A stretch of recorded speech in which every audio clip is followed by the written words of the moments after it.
નમસ્કાર, real power ન્યૂઝમાં આપનું હાર્દિક સ્વાગત છે। સૌથી પહેલા નજર કરીશું આજના મહત્વના મુખ્ય સમાચાર પર। પ્રજાપતિ બ્રહ્માકુમારી અલકાપુરી વડોદરા સબઝોન દ્વારા પવિત્ર જીવન યાત્રા મહોત્સવ 2025 અંતર્ગત પવિત્ર યુગલ સન્માન સમારોહ કાર્યક્રમનું આયોજન કરવામાં આવ્યું। સ્વયં નિરાકાર પરમ કૃપાળુ પરમાત્મા શિવ બાબા પ્રજાપતિ બ્રહ્માના તન દ્વારા જ્ઞાન અને યોગ શીખવાડી રહ્યા છે। તેમને ઓળખીને શ્રીમદ પ્રભુ પ્રસાદ મેળવી ઘર ગૃહસ્થીમાં રહી જીવન કમળ પુષ્પ સમાન પવિત્ર બ્રહ્મચારી બનાવ્યું છે, જે આજના સમાજ માટે એક ચેલેન્જ એક્ઝામ્પલ છે। તેવા પવિત્ર યુગલોનું સન્માન સમારોહ 2025 કાર્યક્રમનું પાદરાના તાજપુરા પાસે ભવ્ય આયોજન કરવામાં આવ્યું હતું। આ કાર્યક્રમમાં પાદરાના ધારાસભ્ય ચૈતન્યસિંહ ઝાલા ઉપસ્થિત રહ્યા હતા। આ સત્કાર સમારોહ 2025માં બ્રહ્મચર્યાનું પાલન કરી સાદું જીવન જીવતા 500 યુગલોનું સન્માન સમારોહ યોજાયો હતો, જેમાં યુગલોને મુંગટ બેજ સહિતના શ્રૃંગાર પહેરાવવામાં આવ્યા હતા અને સ્વાગત છડીથી સ્વાગત કરવામાં આવ્યું હતું।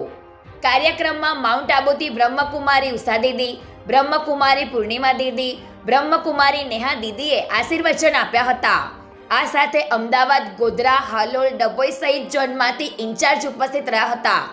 કાર્યક્રમની શરૂઆતમાં દીપ પ્રાગટ્ય કરવામાં આવ્યું હતું। સાથે જ પધારેલા મહેમાનો અને દીદીઓના સ્વાગતમાં બહેનો દ્વારા સાંસ્કૃતિક કાર્યક્રમ સ્વાગત ગીત રજૂ કરાયું હતું। પ્રકાશ પટેલનો report, real power news, Padra. ઓમ શાંતિ।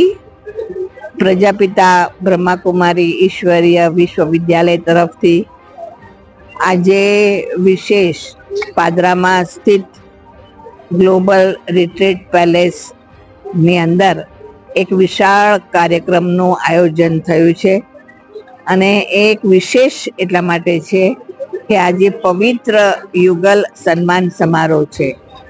500 યુગલ એટલે કે 1000 વ્યક્તિ જેઓએ પોતાના જીવનની અંદર આજીવન બ્રહ્મચર્ય વ્રતનું પાલન કર્યું છે, પોતાના જીવનમાં શુદ્ધ અન્ન અને સાદું જીવન એનું વ્રત ધારણ કર્યું છે, એવા યુગલોનું સન્માન સમારોહ રાખવામાં આવ્યો છે। તો આજે બધાને જ એટલું સન્માન આપીને શૃંગારિત કરવામાં આવ્યું છે। મુગટથી, ખેસથી, બેજથી, સ્વાગત છડીથી એ લોકોનું સન્માન કરવામાં આવ્યું છે। અને આ કાર્યક્રમની અંદર આબુથી વિશેષ બ્રહ્માકુમારી ઉષા દીદી, જે ઇન્ટરનેશનલ મોટિવેશન સ્પીકર છે, તેઓ પણ આવ્યા છે। અમદાવાદથી મણિનગર સબઝોનના ઇન્ચાર્જ નેહા દીદી પણ આવ્યા છે।